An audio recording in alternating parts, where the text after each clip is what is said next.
viruses? Viruses are tiny, non-living, biological infectious agents. So while they are not technically alive, they are biological agents and they are infectious. They infect healthy cells. They are going to consist of either a DNA or RNA genome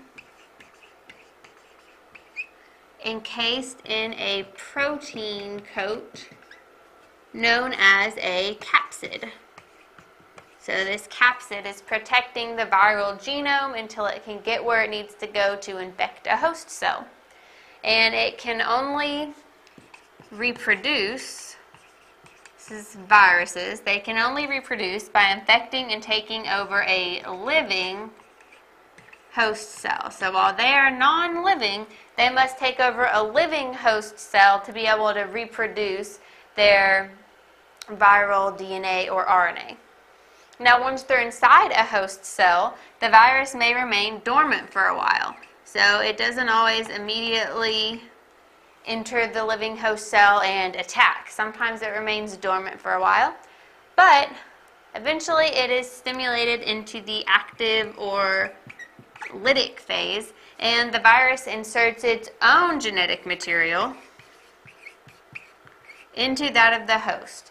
So the host cell is unaware of this, and the DNA that is, or RNA that is mixed in with the host DNA or RNA, it doesn't recognize that right away. So the virus is able to take control of the host's DNA by mixing with it and then taking over it.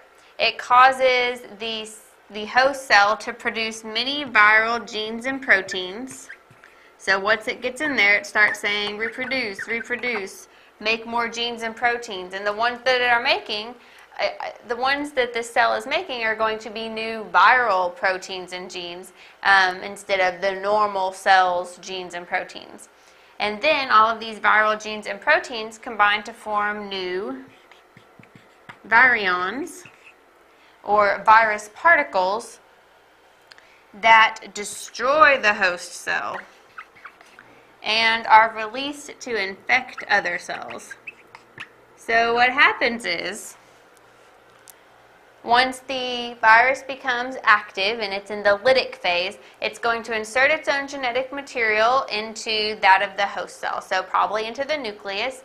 The virus DNA or RNA is going to mix with the host DNA or RNA, take control of it, and then tell it to produce lots more of these viral genes and proteins, which combine to form new virions, and more are being made so fast that the cell can't keep up, and the cell is going to burst or lyse, which is where we get the lytic cycle or lytic phase from, because it is whenever the end result is going to be the cell lysing or bursting open.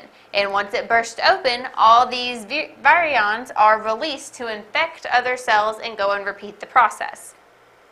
Something to remember is that the genome of both DNA and RNA viruses can be either single or double-stranded. A lot of times a virus is going to not be too complex because the genome is only going to be 3 to 100 genes. It's not going to be very big, but it can be double-stranded if it is a more complex virus. So viruses are sneaky little things. They're going to be protected by their protein coat, the capsid, and insert their genome, their genetic material, into a host cell, take over, reproduce more viral genes and proteins, which form so many new virions that it causes the cell to burst open and send out more viruses into the host to attack other cells.